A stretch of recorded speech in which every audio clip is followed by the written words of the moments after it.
So ఇలా చేస్తున్నప్పుడు మన జఠరాగ్ని మనకు సంబంధించి మనం చేయాలి. సపోజ్ మనం ఇలానే కూర్చున్నాం, మనం వెన్ను తిన్నగా లేకుండా కూర్చుంటే ఫోల్డింగ్స్ పడిపోతాయి కదా, then first it will hit with the gastritis. So తిన్నది అరగదు, మనం మాట్లాడుతూ కూడా నోరు తెరిచి తింటాము, సో ముద్దతో పాటుగా గాలి కూడా వెళ్ళిపోతుంది. కానీ పేగులు గాలిని అబ్జార్బ్ చేయలేవు, మనం తింటున్న దాన్ని అబ్జర్వ్ చేయడానికి మాత్రమే ఉంటాయి. అలాగే పళ్ళు పెట్టిన పదార్థాన్ని నవలాలి, నవలకుండా మింగితే రెండింటికి ఒప్పుకోదండి. పళ్ళు చేసే పని పళ్ళు చేయాలి. దంతాలు ఎంత స్పష్టంగా నవలగలిగితే బాడీకి అంత తేలిగ్గా జీర్ణం అవుతుంది. పేగు ఉన్నది దానికి ఉపయోగిద్దాం. దంతాలు ఉన్నది కొరికి నవిలి మెత్తగా చేయడానికి పదార్థాన్ని. అలాగే మనకుంటే గ్రంథులు వాటికి కలవాలి, సెలవా గ్లాండ్స్. ఏమీ లేకుండా మింగేసి మనం ఇలా అరిగిపోవాలి, నాకు రోగం రాకూడదంటే ఇది ఎక్కడి న్యాయం?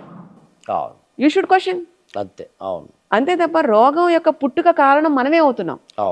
అలా కాకుండా కింద కూర్చోవడం, ఒక ఆసనంలో కూర్చోవడం, ఆసనం will make your mind at com.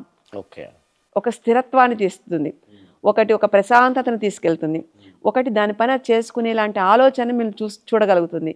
అంటే కంగారు లేకుండా, తొట్టుబాటు లేకుండా నిదానంగా మనల్ని ఎంతవరకు రియాక్ట్ అవ్వాలి అక్కర్లేదు అనే మన ఎమోషన్స్ని మీద ఆధిపత్యం వహిస్తుంది.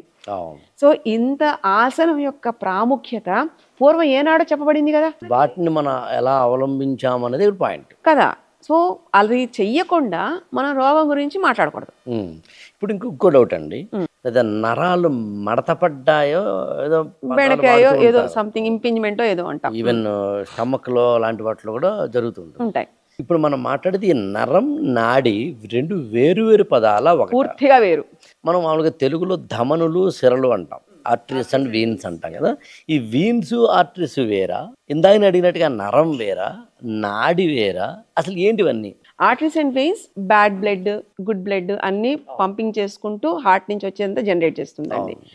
నర్వ్స్ మన స్కెలిటల్ సిస్టమ్కి కావాల్సిన మజిల్ ఏదైతే ఉంటుందో, స్కెలిటల్ మజిల్, టెండాన్స్, లిగమెంట్స్ వీటికి ఉంటూ parasympathetic and sympathetic nervous system, central nervous system, ఇవన్నీ కూడా బాడీ పని చేయడానికి ఉపయోగపడతాయి.